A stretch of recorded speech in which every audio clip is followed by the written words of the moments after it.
All aboard the KTX 101.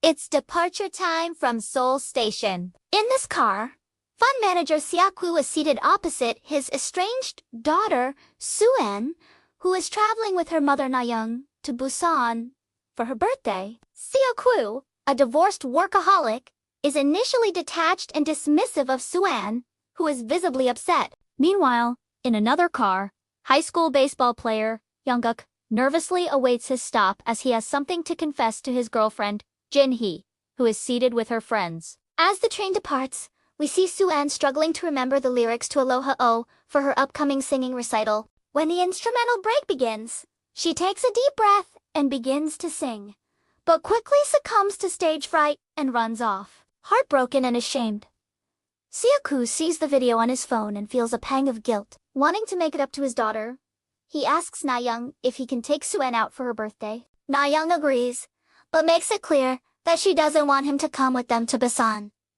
Feeling defeated, Seok-woo decides to make the long journey to Busan alone, so he can surprise Soo-an and give her the birthday she deserves. The next morning, Seok-woo boards the KTX 101 at Seoul Station, where he meets blue-collar worker Sang-hwa, his pregnant wife Seong-kyung, and elderly sisters In-gil and Jo. Just before departure, an ill woman boards, unnoticed. As the train departs, she turns into a zombie and bites a train attendant, sparking a rapid outbreak. The survivors flee to another car and barricade themselves inside. Seok-woo, learning from a frantic phone call that an epidemic is spreading southward across the country, tries to contact his daughter, but to no avail. When the train stops at Daegeun Station, they find the city overrun by zombies and hastily retreat to the train. In the chaos, they become separated into different cars. With the help of a maintenance employee, Seok-woo learns that his company is indirectly responsible for the outbreak. They make their way to the front car, where the remaining passengers have taken shelter.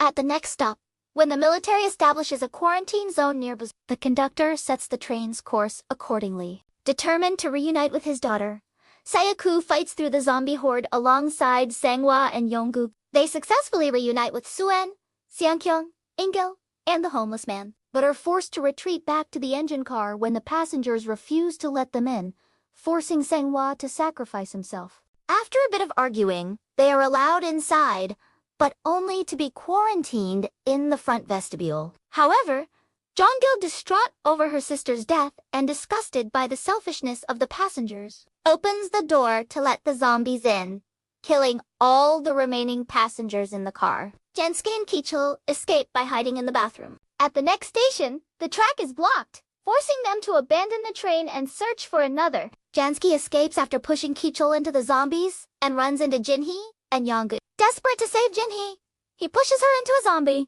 but not before she reveals that she's already infected. Heartbroken, Young-guk stays with Jin-hee until she turns and kills him. The conductor starts another locomotive on a separate track and is thrown to the zombies while trying to help an injured Jansky. Meanwhile, Seok-woo finds a way out from under the carriage, but it is blocked by falling debris. The homeless man sacrifices himself to buy Seok-woo some time. Seok-woo clears the debris and reunites with Soo-an and Seong-kyung, and they escape on the new locomotive. They soon encounter Janska, who is on the verge of turning and desperately begging for help. Seok-woo manages to push him off, but is bitten in the process. He puts Soo-an and Seong-kyung inside the engine room, teaches the latter how to operate the train, and says a final farewell to the former. In his last moments before turning, he reminisces about Soo-an's birth before throwing himself off the locomotive. Later, a blocked track forces Soo-an and Seong-kyung to stop the train before a tunnel just outside Busan.